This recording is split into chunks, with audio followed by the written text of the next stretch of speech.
जो जिस तरीके से प्रोजेक्ट्स चल रहे हैं इसमें थोड़ी डिले ज़रूर आई हैं। वो टेक्निकल वजूहत मैंने बताई जिसमें हमारा या सिंध हुकूमत का कोई कसूर नहीं था। वो आपकी इकॉनमी का जो इश्यूज़ थे उस वजह से वो उसकी हिट आई, लेकिन उसके बावजूद भी काम चल रहे हैं। और ये जो मैं इस पर अगेन इस पर आऊँगा रेड लाइन BRT पे कि इस पर आपको पूरे कॉरिडोर को आप विजिट करें, अपनी कैमरास के ज़रिए खुद भी देखें, दुनिया को भी दिखाएं कि किस तरीके से दिन रात यहाँ पे काम चल रहा है। सुबह को अलग शिफ्ट काम कर रही है, रात को अलग शिफ्ट काम कर रही है। तो इसी तरीके से ये हमारे प्रोजेक्ट जो हैं शहर कराची के लिए, कराची के शहरियों के लिए चलते रहेंगे और इंशाल्लाह ताला ये हमारी जो टॉप प्रायोरिटीज है उस पर अमल दरामद होता रहेगा। शकील साहब ये बताइएगा कि इस वक्त जो मौजूदा सूरत हाल में आपने मली नदी में कोई 25 माह के अंदर 2 पुल खड़े कर दिए, लेकिन MQM आपकी अहलियत पर सवाल उठा रही है और MQM कह रही है कि आपने शहर को खंडरात में तब्दील किया है। उन्होंने कहा है कि वजीर आला सिंध मुस्तफ़ी हो जाए क्योंकि वो इस अहलियत ही नहीं है उनको हुक्मरानी करने की। देखिए जी, उनके मुतालबात से कोई फ़र्क नहीं पड़ता और दो काम होते हैं काम करने। एक तो कोई काम ना करो तो कुछ कोई आवाज़ नहीं होती, फिर अगर आप कोई काम करोगे तो ज़रा कुछ लोगों को प्रॉब्लम भी होते हैं। तो हुकूमत ने ये फ़ैसला किया पहले दिन से ही कि हमें कराची में तरक्याती काम करने हैं, वो कर रहे हैं। मैंने जिस तरह बताया, जिस तरीके से शाहराह भुट्टो कोई मजाक प्रोजेक्ट नहीं था, इसको जो देख लें इस तवील सड़क को और किस तरीके से इसमें ब्रिजेस भी हैं, सब चीज़ें हैं, ये कोई छोटी चीज़ नहीं थी। इस तरीके से बहुत सारे प्रोजेक्ट्स हुए। MQM जिसका मकसद सिर्फ तनकीद है और फैसला किसने करना है, फैसला MQM ने नहीं करना, फैसला हमने नहीं करना, फैसला करना है अवाम ने।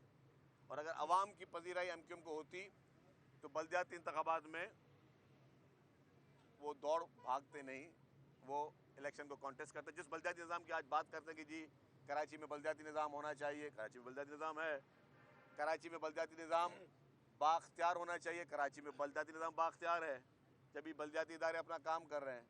अब अगर आप समझते हैं जिसकी आप बात करें, जिन इदारों को कामयाब होना चाहिए तो उसकी, और इंतखाबात में आप अगर भाग जाएँ तो इससे पता चल जाता है कि आपकी आवाम में कितनी पजीराई है।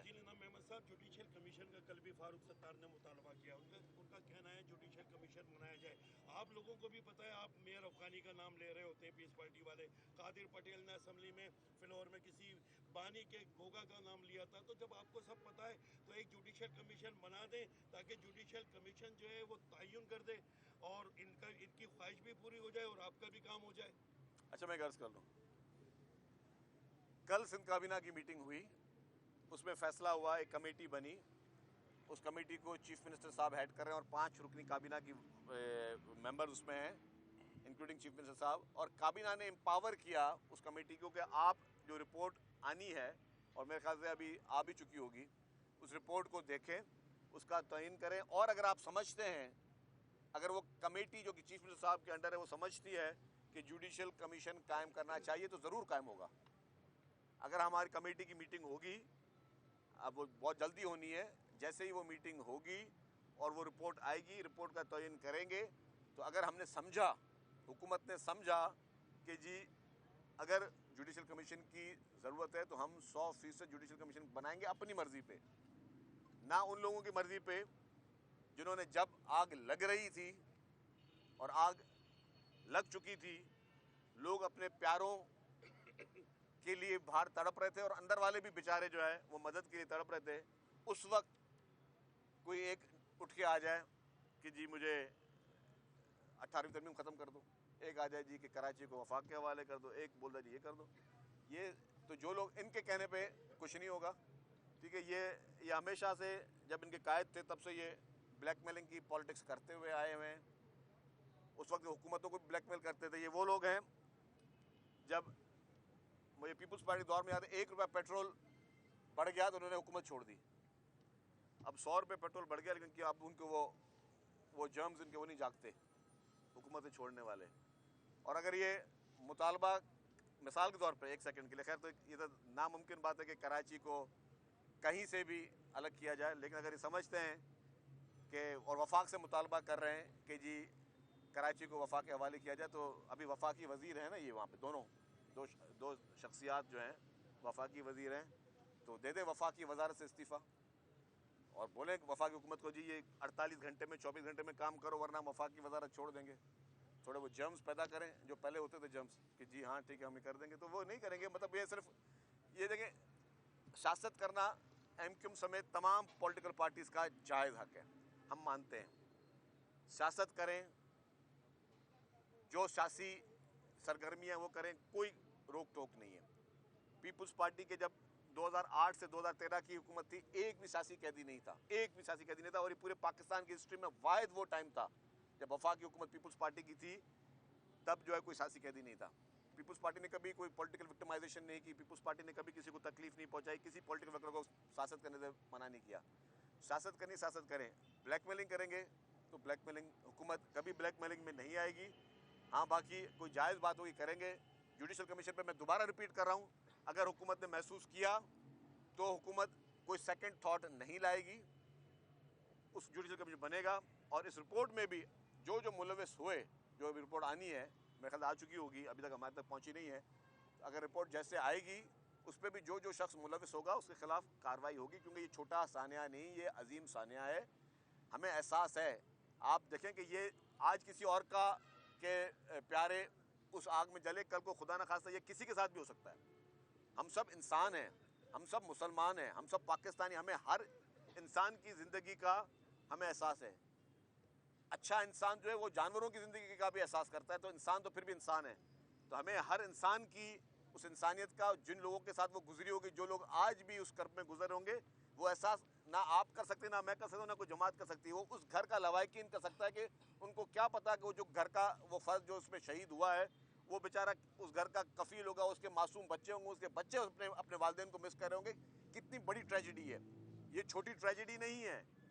उसका तयन किया जाएगा, लेकिन उस पर अगर सियासत जो लोग करते हैं उनको मैं समझता हूँ बहुत अफसोस की बात है। शर्जील साहब, मेरा सवाल इसी हवाले से है, इनके प्लाजा को छोड़ के यहाँ एक ब्रीफिंग लगी हुई है, लेकिन आपको ब्रीफ किया गया है।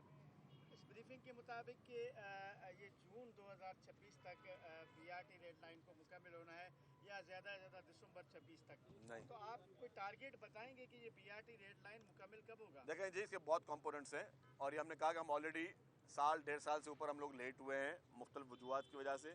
अभी हम यूनिवर्सिटी रोड वाला ट्रैक कंप्लीट कर रहे हैं। हमारी कोशिश है कि मार्च तक, इसमें भी एक थोड़ा और एक डिले आएगा, 2.7 किलोमीटर का। वो KWSIP वालों की जो एक पाइपलाइन डलनी है K4 की ऑगमेंटेशन की, वो 96 इंच की पाइपलाइन, 96 इंच की पाइपलाइन है, वो डलेगी, तो उसकी वजह से थोड़ा काम हमारा रहेगा। वरना हमारा ट्रैक हम थ्रू कर देंगे, लोगों की तकलीफ को हम ख़त्म कर देंगे। बीआरटी की जहाँ तक बात की, उसके डेपोज बन रहे हैं, उसका बायोगैस प्लांट बनना है उसमें, और लॉट 3 की भी एक हमारा एक है रोड जो कि मज़ार कायद तक जाएगा। तो वो सारी चीज़ों में अभी थोड़ा टाइम लगेगा। लेकिन जो पब्लिक की ये तकलीफ़ है, जो लोग यूनिवर्सिटी रोड को पे लोगों का जो क्रिटिसिज्म, जो कि जायज़ क्रिटिसिज्म है, मैं ये नहीं कहता कि नाजायज़ क्रिटिसिज्म है। रोड खुदी हुई होगी, अगर काम बंद होगा तो लोगों को और तकलीफ होती है। लेकिन जब अब रोड खुदी भी हुई और काम डे नाइट चल रहा है, तो लोगों को इत्मीनान है कि कम से कम आज नहीं तो कल हमारी ये चीज़ पूरी हो जाएगी, तो उस पर वो काम चलता रहेगा। बाकी जो डेडलाइन की बात करें, वो अब अभी साल 1.5 साल और लगेगा।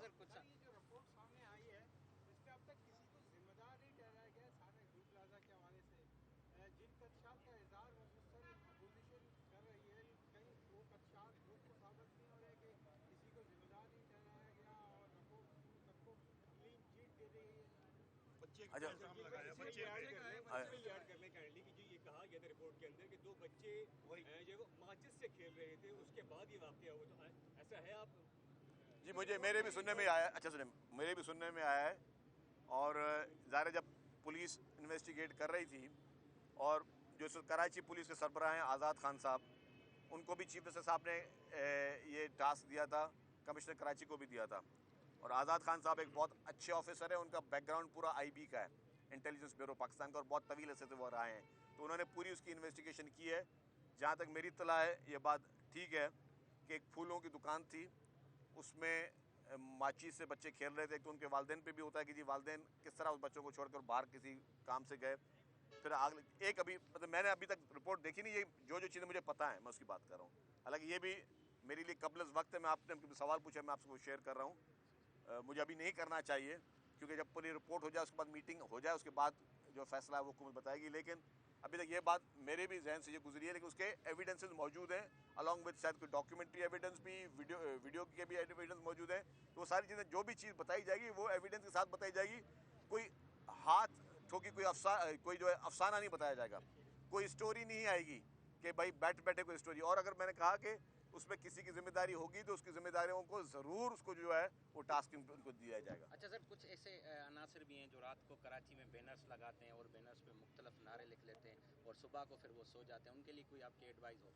देखिए जी, ना बैनर लगाने से ना वॉल चॉकिंग करने से जो है आपकी चीज़ें हल होंगी। वो जो अनासर जो कि उनका असल टारगेट क्या है, वो इंतशार फैलाना चाहते हैं, वो हालात ख़राब करना चाहते हैं। और हमारा काम क्या हुकूमत में, हमें हालात ख़राब होने नहीं देने, हमें चीज़ों को ख़राब होने नहीं देना। हुकूमत का काम सब्र और तहम्मुल होता है, हम सब्र और तहम्मुल से काम ले रहे हैं, लेकिन अगर किसी ने कानून हाथ में लिया तो उसको नहीं छोड़ेंगे। थैंक यू वेरी मच, शुक्रिया।